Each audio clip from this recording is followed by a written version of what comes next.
do welcome you to the C&C Auto Show. I'm Aaron Clements here with co-host David Clark. All right. And also co-host Jamie Bridges. Yeah.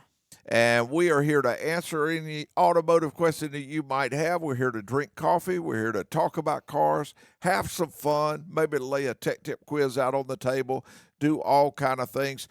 Ready to go to the calls? Yeah, Yeah. let's do it. All right, here we go. We do welcome you to the C&C Auto Show. What can we help you with? Long-time listener, first-time caller. Oh, no. It's the man, the Yes, myth, it the is. legend, The Charles. Where are you at? You're Hi, Charles. Waiting out Snowmageddon. snow Waiting again. for it.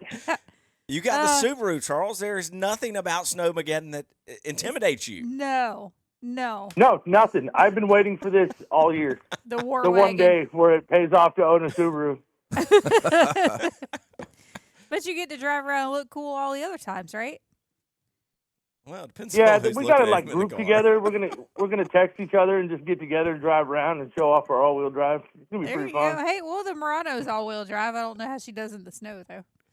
It's not a Subaru. You can't join us. No- Sorry. oh, I'm not part of the cool kids club. Well, it's So huh? And Charles, what I can we miss help everybody. with? I know. Well, we got an empty chair Well- right here, buddy. Yeah, we do. Two questions. One, I ordered brush guards from Jamie, and she won't answer my phone call, and I'm trying to figure out when I can get my brush guards. They're ordered. They're in transit. You know how LCL works. They're You've somewhere. been saying that for 3 weeks. It's not been 3 weeks. Ah. It hasn't. Second thing, I'm going to take a stab at the tech tip quiz. Oh, my goodness. All That right. would be awesome. All right, hold on.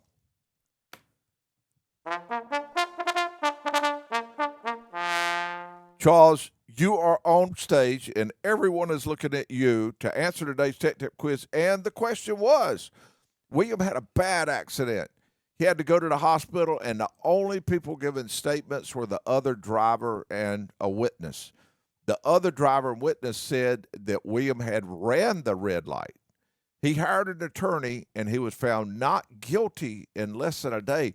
Things like that normally take months to figure out who was at fault. How did it go so fast? How was that possible? We're looking at you. He had a dash camera. A dash camera. Hold on one second. Let me see how that might work. What did the judges have to say? Oh! Yeah. He did have a dash cam. And the dash cam clearly showed that the other driver ran the red light and lied about it.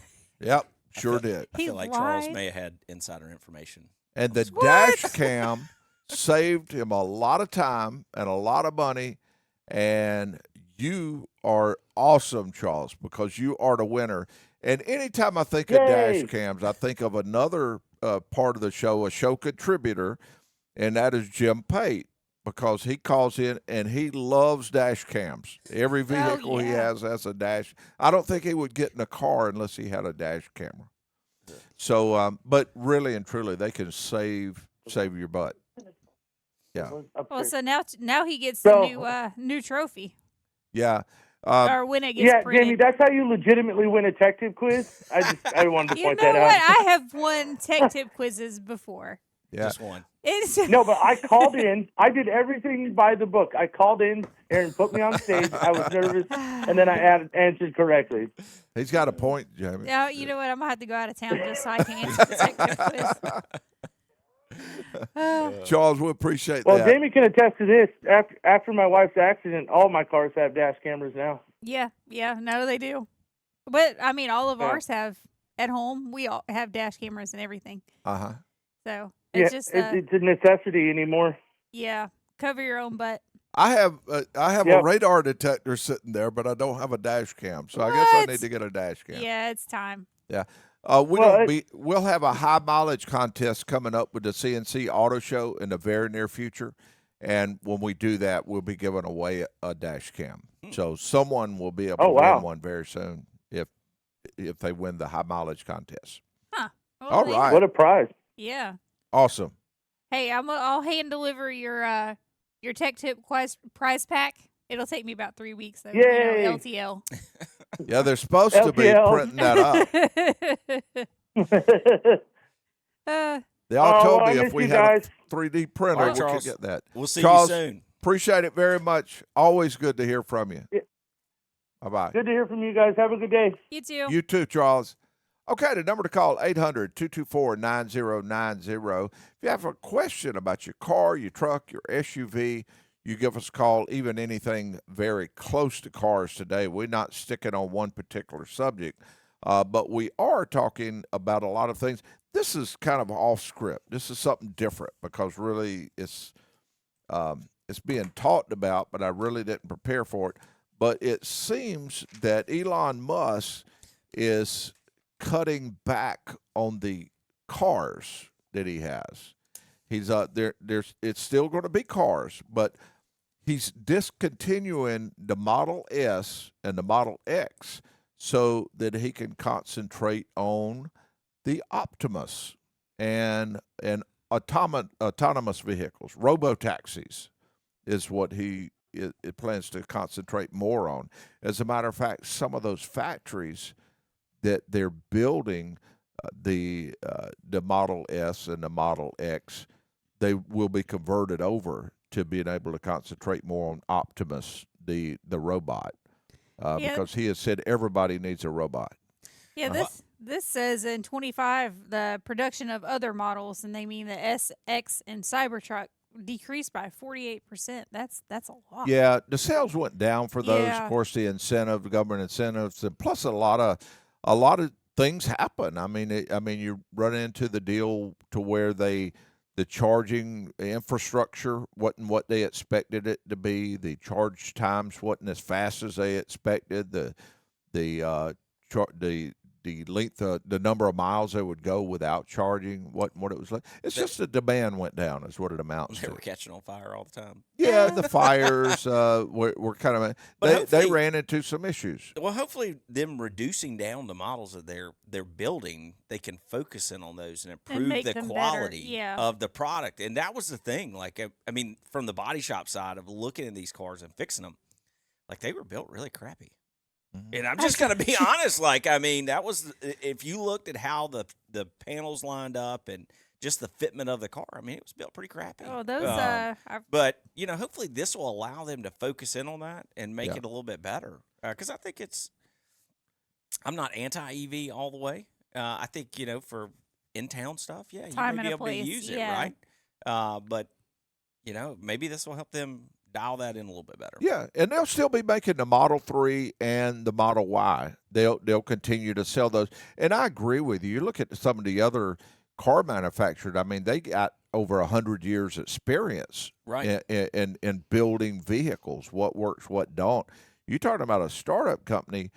It takes a lot of time to get that experience of exactly how to have all the things that you talked about, the quality of building a vehicle, and hopefully they will be able to. But I don't mind telling you, I'm looking forward. I want one of the Optimus robots. I mean, I want one of those those. things are so creepy. It's like if you haven't seen them yet, imagine like the movie iRobot with Yeah. Will Smith, but instead of a white skin, these are a darker in color. I don't know. They're just So me and creepy. Aaron are It's like a talking- bad horror movie. Yeah. Me and Aaron are talking about this before the show, and he's telling me about this robot, and I'm like, well, what are you going to do with this thing? He's Yeah. like, well, if I want some water, I don't have to go get it. I said, so this thing is just going to make us lazier. I was like, but I think Elon and these pharmaceutical companies, they're talking because now you got the robot that's going to make you lazier, but you got the fat shot that you can take so that while you're getting fat, because you're not doing anything, you got this pharmaceutical company that's selling you something to keep you skinny.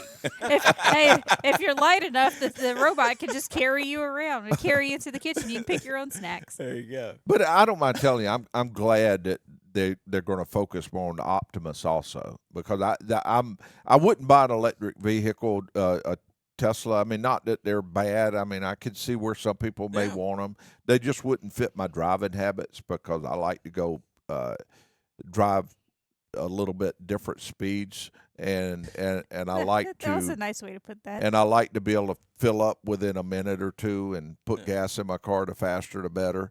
And they just don't fit my driving habits. But I think the Optimus robot would be very neat. So I look forward to that. I think it's a good move on his part. Look forward to it. And, of course, not to mention all the crazy stuff going on with SpaceX. David, one of the things I thought it might be good to mention is there's some cars now that are saying that OEM parts are required to use, and there's certain things that can happen to the bumper that you at one time could repair or paint in certain ways, but now you can't. Mention a little bit about how important it is to use the right parts and the right paint, and why you have to do that on a vehicle, on the back bumper of a vehicle. Well, I think or front bumper. Obviously people have accidents all the time, right? Mm-hmm. And the car's getting more complex, and shops are challenged with, hey, you got to put these parts on the car. Hey, this is the only thing the insurance company is going to pay for. And they look to the manufacturers to say, hey, what is the guideline to fix your car, right? Like, you built it, you designed it. Help us understand that. And I think Honda Acura and Nissan Infiniti did a really great job with this. As I was doing some research earlier this week for a shop, Honda's actually got it down to where there are certain on a bumper that it requires a new Honda bumper. It can't be repaired in the zone of where the blind spot monitor is, because the waves are trying to go through there, right? And the fact that Honda and Acura step up and say, hey, you can only use a Honda bumper for this because of the thickness of the plastic, that they don't know as these Kappa parts or imitation parts. And material. Right. So it could delay how that wave's going through. Now, Jamie had a great point about this earlier when we were talking about it, on what if somebody wants to change the color on the bumper? Yeah. Or what if somebody wants to put a wrap on a bumper? And right now it doesn't address that in the position statement on, if you wrap it. My concern would be is looking at the thickness of what's there, because they do have certain thicknesses that you have to test when you're painting to make sure that stuff goes through. And there's also certain paint that you have to use because the aluminum flakes in there will throw the signal off. Yeah, reading this, I didn't realize that even deep cracks, gouges, scratches, I mean, someone gets mad at you and really wants to stick it to you, just go key the little spots on the bumper. And I mean, then you're having to replace the bumper. It throws the whole thing off. And I just, I never thought about it. Yeah. And I mean, shops so cars are in accidents. The modules get damaged. There's the biggest challenge right now that shops are facing with insurance companies when they're trying to fix somebody's car is what type of parts going on the car. Yeah. For me, obviously, everybody knows you don't put used airbags in somebody's car. No. Right? That's been a no-no for a long time. Yep. Well, these ADAS components are safety items. Yeah. They are helping you drive the car, but shops are challenged right now with a force of saying, hey, put a used radar on there. Put a used blind spot sensor on there. Now, we don't know the donor car that it came off of. We don't know if it was how it flooded. was handled when they took it off, where it was stored, any of that type of stuff. Yeah. So Nissan Infiniti came out with a position at the first of this year that's going to be really helpful to shops and to consumers that own these vehicles, that says it is strictly prohibited to use anything other than a brand new part. Mm-hmm. That kind of documentation is what shops and consumers need to be able to make sure their cars are being repaired properly and that their insurance companies are paying what they owe. So those were great documents I saw this week as I was doing research. Obviously, I love to share that stuff with you because it's, not only is it a point of where collision and mechanical are coming together, but, even in this, Nissan and Infiniti speak to, even when you do a wheel alignment, that a calibration's needed on the car now, and they've got specific targets that you have to use for that. So this is all important information. It really is. Because if something happens and then even if it doesn't look that bad, it still needs to be checked, because it doesn't take very much to change the degree of the angle of these sensors, and then they're not reading properly. So if you're counting on them and you bump the bollard at the gas station and now it's malaligned, that you're going to have an accident. Well, so. we had a listener that called in and or didn't call in. He listens to the show every week. He's right here in town, and he backed into something in his yard. Yeah. And hit the back bumper. Went into the shop just like we talk about. Like, hey, make sure you ask him about the scans. Make sure you ask him about the calibration. Shop said, oh yeah, well, we're gonna do all that. And he's like, okay, I just want to get a copy of it when you're done. So he goes to pick the car up. He starts to ask him for the bill. Ask him, hey, did you do all this? Oh, yeah, yeah. So then he starts looking through the bill. He's got no documentation of it. So then he calls him back and says, well, hey, can you give me a copy of that? Well, we didn't need to do any of that. There was no lights on the dash. Everything was fine. So they didn't scan it. They didn't do the calibrations. He calls Aaron and calls me. I'm like, yeah, you need to get it checked. Yeah. Like, this could happen. So he gets back with the shop. They check it out. The camera's off 2 degrees. That's So a it was lot. hitting the rear. Yeah. It's off 2 degrees. I mean, that thing's aiming in the opposite lane of traffic. It's out of calibration. Yep. So it's very critical. I don't know that anybody's taking it as serious as it should be. And these are safety items for people that are driving these cars. And not only for you as you're driving the car, but the other people on the road that your car is actively watching as you are driving it to make decisions. Well, So- the thing with these the lights, the check engine light, your safety restraint light, your any of these lights is they have to be able to detect a fault. So usually, unless they're damaged or something else, they're not going to throw a light. If they're off a couple degrees, then that's not going to be enough. How is the camera going to know that it's malaligned Yeah, to if turn the light on? It's just looking. It's looking Yeah. where you've got it aimed. So it's not telling you it's wrong. And Yeah. this guy was worried because it's got Super Cruise on it. His wife's driving it. Yeah. And nothing's there. So Y'all ready to go to the calls? Yeah, let's Yeah. do it. All right, here we go. Let's go to the next caller. And we do welcome you to the C&C Auto Show. What can we help with? Hi, guys. Great show, of course, always. Oh, thank you. I was just calling about bumpers, and I had it was like a 1-year-old Hyundai Sonata, and I barely touched. We were in a traffic jam, and we were crawling through it, and barely, I always thought a bumper was supposed to be 15 miles an hour. And then, I hit the back of this SUV as I was looking around the fire engine to see why I've been in a line for an hour.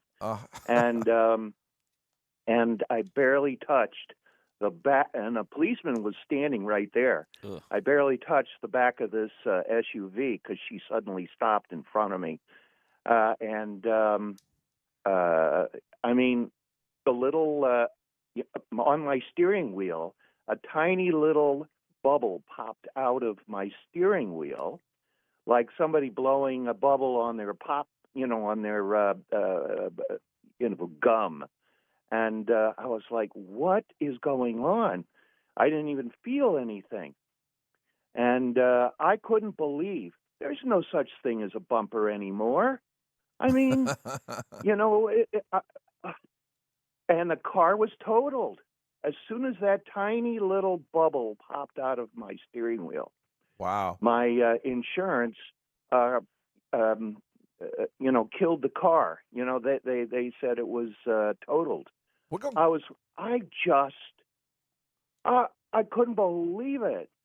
And so this thing about bumpers, people need to know.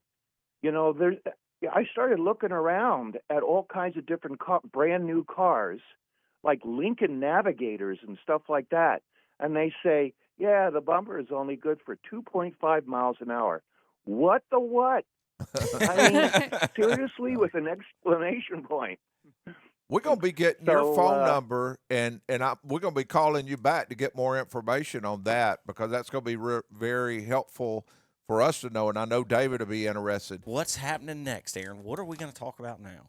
I thought it might be good to mention this. I talked a little bit about the cloning the key fobs a little before, on ways that people could go in and just clone the signal, and actually, if you lay your keys in certain places, somebody could put the device next to your keys and still clone it that way. Well, during that, Jamie looked one up, and you can buy the thing very quickly at different places. Relatively inexpensive, these things. But I mean, this device, these are really neat. But you think of everything that, key fobs, the RFID signal, the doors at the grocery store, all of this stuff runs off of an electronic signal. This was a big thing in Charleston, like probably 4 or 5 years ago. I mean, there was a pack of folks that were coming into Charleston, and they were hijacking people's cars in their driveway. Really? Yeah, they would go to sleep, and they were having to after their cars kept getting stolen, they were like, "What happened?" Yeah. And they finally figured out this group was stealing the signal off the key, so that at nighttime people were putting their keys in safes and everything else in their house. Yep. To try and prevent the signal. Yeah. So. Well, I mean, your garage door, gates, all of this stuff works off of, a little click button. Yeah. So. And I don't think anybody should go crazy over stuff like this and say, "Oh, I have to keep my key in a lead box in my house," and things like that. But it is good to be aware of it. I mean, if somebody wants to hold your key and you suspect something might be going on, you may be careful. And, of course, it depends on the area that you're in, the circumstances you're under. But just be aware that people can copy these frequencies, not only to this, but also garage doors and all the other things. If you got a vehicle and you're selling the vehicle, or the vehicle's totaled out, have your settings erased. And you can there's different methods of doing that on each car, so there's no way to tell you the exact way to do it on your car. But it will tell you in the owner's manual, or you can go online and find out. Most of the times it's in the vehicle settings on the screen. You can do it yourself many, many times. But be aware that you're leaving little breadcrumbs everywhere you go.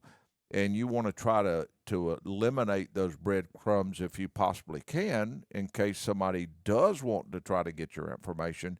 You'll have it secure.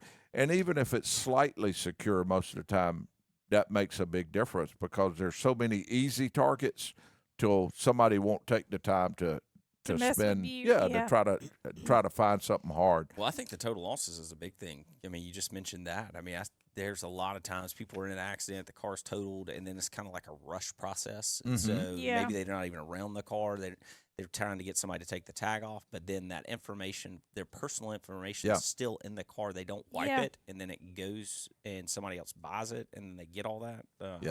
Ready to go to the calls? Yeah, let's do it. All right, here we go.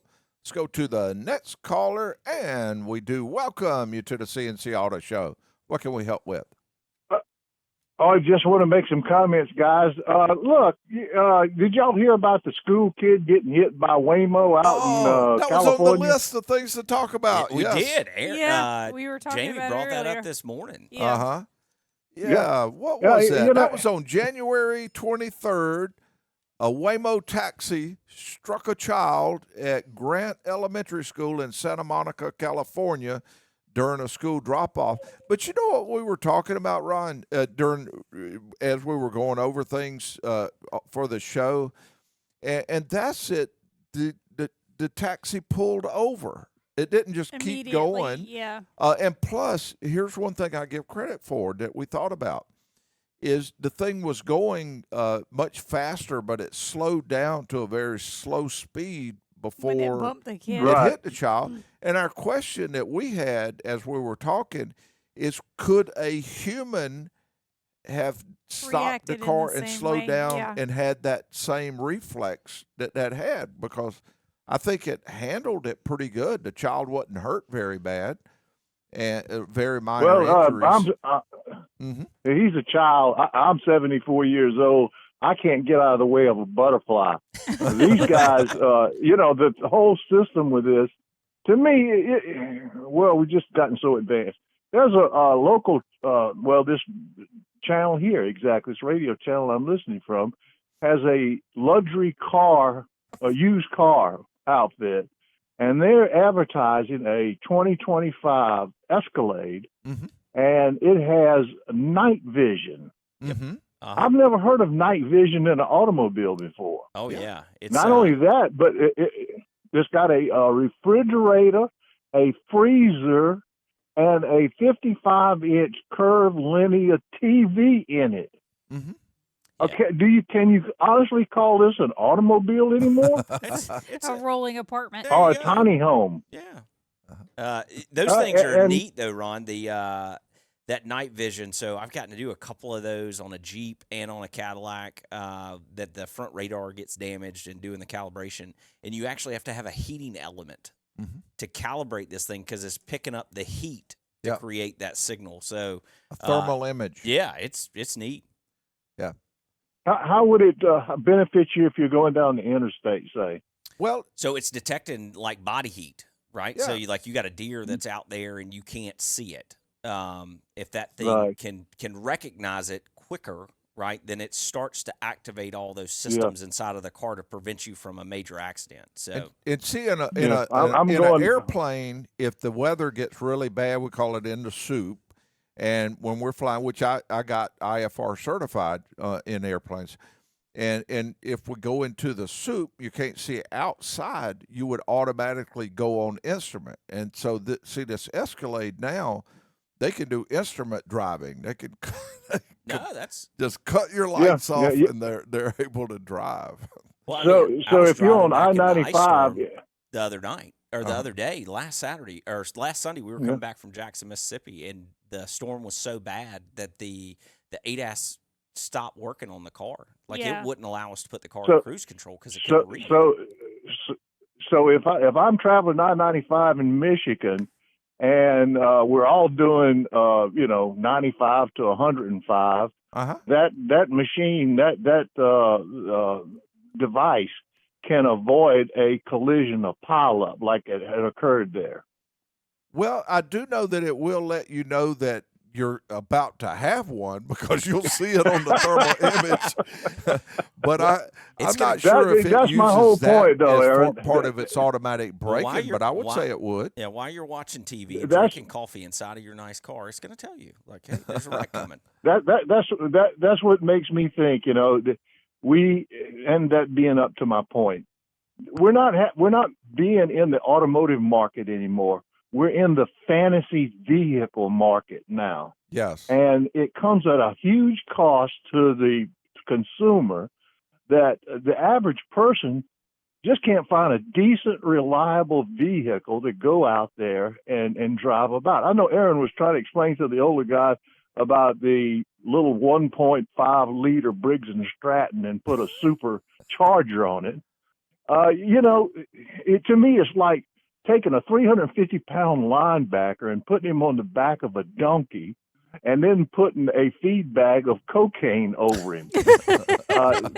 It'll go good for a little while, but eventually that donkey's going to collapse. Yeah. We've all become, just fantasy vehicle drivers, and we're looking for the latest, greatest thing. I go back to the old days when I lived in New Orleans. I could go anywhere I wanted to in the city with a taxi. It was a driver. Most of the time they were sober. They would just get you where you wanted to go. But now we're putting our lives and our fortunes in a vehicle that we get in without a steering wheel. Yeah. Awesome. And to me, I think we're going way too fast. Yeah, we And are. it's costing way too much money. Big time. Look, guys, I really enjoy your show. This is just old-timey Ron talking again. Always So- enjoy it too, Ron. Yes. Thank you. I do know that precious metals are Yeah. on the upswing right now. Very important, of course, no doubt, things to do with silver, and especially because of it having to do with technology, and all of these other precious metals are increased. They increased in price a huge amount now.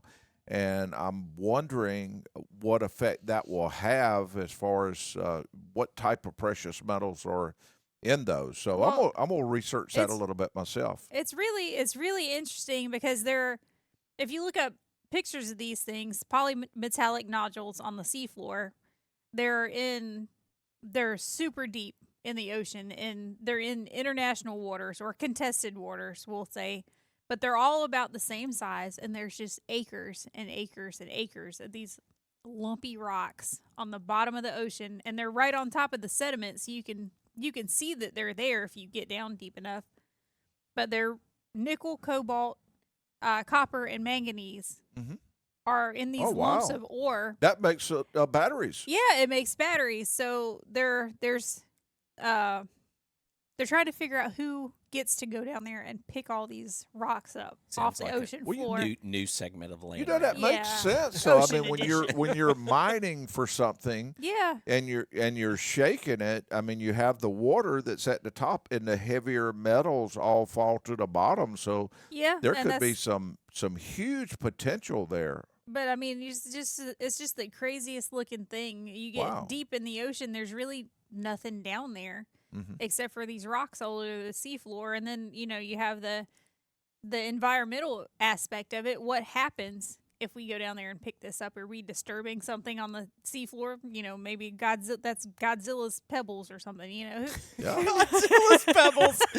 Godzilla's coming out of the We're ocean. gonna That's disturb going to be him. interesting. But I mean, I look forward to there that. there are animals and stuff that live down there. Maybe not Godzilla. So But I you're not mean- only fascinated with these, but Jamie, Yeah. you're also talking about the bird poop that you were fascinated with. Yeah. So one of the claimants to these rocks or the lumps of ore is an island nation that birds had pooped on their island for years. So it turned into phosphorus. So they mined the fool out of the island for the phosphorus. They ran out of phosphorus. So now they're looking for a new gig, more or less, to make money because their economy is completely collapsed. Yeah. And the whole thing is it's a rabbit hole to fall down about the nodules and this island's history and everything else. But it is really neat. So But what's going to happen when they find Godzilla? I don't know. Maybe that'll be their new gig. They'll sell tickets. Come see Godzilla. See, Jamie does a lot of research on stuff like this, and a lot of people don't know this. But Jamie, I hadn't even asked you lately, but what book are you reading right now? What was it? I'm not reading one currently. Actually, I've been hung up on crossword She names puzzles these lately. books that are. I mean, I'm talking about books, big books. Just the stuff that is packed in there that Jamie just Yeah, constantly she- consumes in her head. Oh, I like Like, to read. Like It's I unbelievable. like to know things. I like to know Yeah. how things work and what's going on around me. So Yeah. if something catches my eye and I've never seen it before, It's time to dig. yeah, it's Well, time. we're time gonna to we're dig. gonna expect reports back on that. Hey, let's cover something having to do with the automotive world as far as what a lot of shops do. A lot of shops don't like to take parts or don't like to install parts that the customer brings in. Yeah. And a lot of people think it's purely financial. They think that the No. shop, they want to make money selling me the parts. Well, that's partially true. They do need to make money when they sell parts. But I can tell you from all the shops that I've worked with before, I was a business coach for a long period of time. Most of the shops, the main thing they want to do is protect their reputation. So I was going to go over 5 reasons why most shops do not like to take a part that is brought to them to install on a car. And so I'm going to put the number 5 reason as that they want to protect their reputation. The number 4 reason would be the part may not fit right, or it may take longer to install. Let's say the customer brings the part in. They say, yeah, I bought this part and this is what I need. Or the shop calls them and says, hey, you need this part on your car. And you go online, you find it, and you say, oh, there's one at a better price. I'm going to get it and bring it here. Well, the one that you get may not necessarily fit the car, and it may take the technician a lot longer to put it on than they expected. And, of course, it's no fault of the technicians. It just don't work right. Then we'll go to number 3. The parts profit is built into it, and this is the part that a lot of people think is the whole reason, is they think that the shop just wants to make more money. Well, actually, the shop has to in order to be there, they have to make money 2 ways. They have to make money selling labor, and I will tell you, technicians get paid much, much better than they used to many Yes. years ago. So that's part of the reason that prices are higher is technicians need to make more money.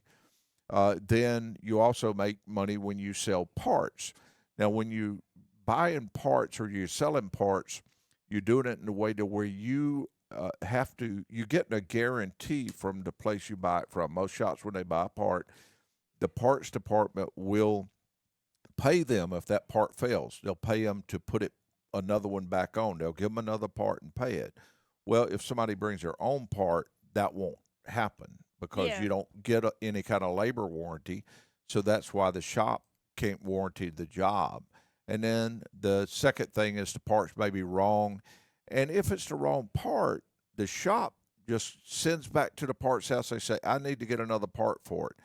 If you brought your own part, then they have to call you and say it's the wrong one. You have to either get off work, drive somewhere, go try to find it, or reorder it online and try to get another one in online and all that other stuff. And that whole time, that lift rack that person is using or the car's on might be tied up. And the number one reason is the parts may not be any good. The technician put them on there and they don't work, and or something don't go right, and the technician has to do the job over. And that's why so many shops say, hey, we can't give you a warranty on this job, and if it part fails, then you have to pay to do it a second time. Now I don't have a problem with this. We take parts. If people bring them to us, we'll put them on as long as we let them know that there's no warranty on what we're doing.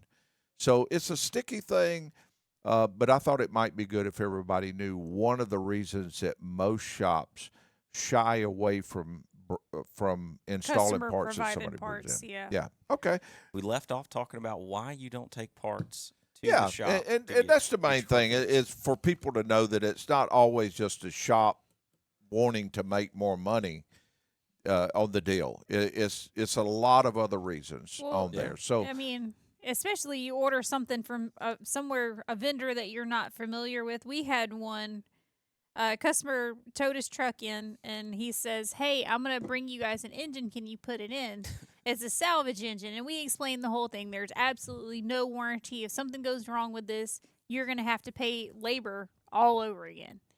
So the truck comes in, it sits there, Engine finally shows up. We cut the plastic wrap off of it. It's full of pine straw. So High you know, quality. yeah, high quality. So we called the guy, and obviously we didn't install this engine, and it didn't, but he, Good luck getting his money back. Yeah. yeah, Right? Like, that's he bought something but online. see, that's the thing. That's on him. Like Yeah. if it were, we had bought that as a dealership, we have lawyers and this whole team behind us to fight to get this reconciled. Yeah. But just one Joe Schmo, poor guy, buys this engine from wherever.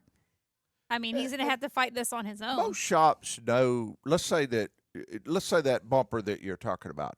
Most automotive shops that's been in business a long time, they know. They say, well, this particular vehicle, we need to get a factory type part for this, or they might say this particular vehicle, buying a used engine from this company may work well. They know where to buy certain parts. They know what brands to buy. They buy from people that will protect them if they have a problem. Like we put an engine in, a used engine it was a reputable company Yeah. that sold us the engine. We put it in, and come to find out, it turned out to be the wrong engine. There was something to do with the timing mechanism, and there was a serial number just slightly different Yeah. that made it to where it was setting a check engine light. We called the company. They said, yes, we made a mistake. They paid us to put another engine in. If that would have been a customer, high probability it would have been a huge issue. So I guess what I'm saying is just be careful doing that, and don't always blame the shop for not wanting to, because they may have been bitten pretty hard before. They may not necessarily want to. We're real careful because we communicate well, so we will do it as long as we can have a really good conversation beforehand. Well, I think I mean, these imitation companies aren't going to stop building no, they're not. aftermarket parts or imitation parts when a manufacturer says you can only use new parts. They're not going to stop making them. They're going to be out there, and there are going to be people that will buy it, Yeah. that shouldn't buy it, because I that's mean- what your car manufacturer's telling you not to do. Well, I'm selling So- the car anyway, so it really don't matter. So then And you just give it to somebody else and put their life it's at their risk? problem. I mean, if there's a way that somebody's going to make money off of something, they're going to do it. Regardless of impacts on others. Well, I that's- look around at it them. like buying a diamond ring. You can buy a 1 carat diamond ring for $100 if you look around. Yeah, You yeah. can get one. Quote It's out unquote there. diamond. Yeah. Yeah. But do you want it? It's, All right. Let's talk. Let's mention this part. Let's do it. We mentioned last week that the average collision repair was around $5,000. David was out of town, Yeah. so I don't think he was here when we said that. I was just going to see if you kind of agreed with that, and then we'll talk about the mechanical side. If in my opinion, I think that's low. Yeah, I think would have thought so $5,000 too. is Yeah. on the low side. Is that those knockoff Chinese parts? That is absolutely. I think you still got some of the as you look at that average, like you still got some of the older model cars in there, Yeah. right? So as Yeah. these newer model cars continue to get in accidents, that It's cost gonna is go going up, to yeah. increase. So I really, the shops that I work with, I see them averaging probably around $7,000, That's what I was, $7,200 thinking. On average. And that's the for other cars are minor- totaling, right? And that's Yeah, even minor counting the incidents. ones that are only like 1,000, 1,200, 1,500. Those very And rarely exist anymore. Probably there's a ton of those that never get turned into insurance, and they just Yeah. the customer pays to have those done, so they don't use their insurance. But I see a lot of much higher than the 5,000. So with that, that's close. So I guess your assessment on that is that 5,000 may have been good some years back, but, Yeah. and it may be that now, but you expect it to increase dramatically in the years to come. Yeah, I think that's old. Oh, that's you know old what? news. So this is gonna do away with the $300, $400 paint jobs too. Oh, you we were can't talking spot- about you the can't spot in a thickness of- bumper. Yeah, no. So all- those light guys everything, are all gone. of it. Yeah. Huh. Yeah, we had a good customer the other day and had his hood and his tailgate painted. It was a truck, Ford F-150 truck. He was very happy with it, and he was happy with the price. He said, "Yeah, they did it for this," and it run about $2,000. So to give people an idea that paint work, to getting good quality paint work now, is much more expensive. Now he didn't have all the it perfect and get all the little dingies chips. out and all that. That would have been more. Yeah. But it looked good, and he was very happy with it. So that gives some ideas of what things like that run now. Now, on the mechanical side, according to AAA, an average driver spent $1,400 per year on maintenance and unexpected repairs, and that was a 2025 estimate. Now that includes things like oil changes, brakes, belts, batteries, and such. And that's based on someone driving about 14,000 miles a year. And it comes out to about $9.83 a mile. The reason I say that is sometimes people try to create a budget. Yeah. And that's what I recommend doing. You have some people that say, well, I'm going to get an extended warranty. So they'll pay a lot of money. They'll buy an extended warranty, which is fine. I mean, some of those warranty companies are starting to do a better job at But doing that's what they say. not going to cover your expected wearable items. Exactly, In but general they don't maintenance. cover maintenance. Yeah. So something else to think about is just having kind of self-insuring yourself on the maintenance side, just having possibly even a whole different account, whole different credit card on that account to just for maintenance on the vehicle. So do you ever see it going to mechanical for some of that maintenance stuff? Do you ever see it going to a subscription base? If you're a shop like yourself and you've got a loyal following of consumers that want to come to you, that you say, hey, well, we offer this subscription. Mm-hmm. If your car's got this amount of miles and you pay this per month, every time you get, you're going to need, you come right in, you're going to get valet service. That's a clever idea. I've seen a lot of people do that over Yeah. the years, Yeah. and it's kind of comes in waves. At certain times, you'll see a lot of them, and then next thing you know, you don't see that many. But I hadn't seen a demand for that so far. There's even selling 5 oil changes at a time. There's oil change packages that people can buy, and you can get 5 of them at one time. That never has been really, really heavy. I think that most people just they want to just pay as they go, but I think that one alternative to that is just putting the money away themselves and having it ready. I just worry about the consumers today, right? Like we talk about these cars that are, they say go 10,000 miles to change your oil. Yeah. Yeah. And you're adamant, and I've heard multiple people time. that are adamant that it's 5,000 miles. Like if Yeah. you want that engine to last, just like the guy's car with the turbo, like that turbo is continuing to run when you shut it off, and it's Yeah. still cycling oil through there, so that Yep. oil is running. Yes. Right. So, and even though the car's not moving. Well, So that's taking some of that down. So that is the focus point there. So And the same with transmission fluid. Some people say don't do a fluid exchange. False. I mean, I've seen it. I've done this for a lot of years, and this show goes out all around the country. We're on 110 stations, and obviously I can't work on somebody's car that's you can 5 states away. ship it to us. Yeah, So there I you don't go. I don't have a reason not to say it just like it is. Keeping your fluids fresh makes your vehicle last much longer, and it cuts down your expensive repairs. Yes. So I think we're out of time, though, unfortunately. We had a great time, though. I Yeah, we enjoyed did. it a lot. Talking Yeah. about Elon Musk and the Optimus and the Teslas. The and robot will be in the showroom soon. we at will C&C. get one. Yeah, we will get a 28 model Optimus. I got my heart set on that. Okay, this wraps up this week. And thanks to co-host Jamie Bridges, who just dropped our newest trophy.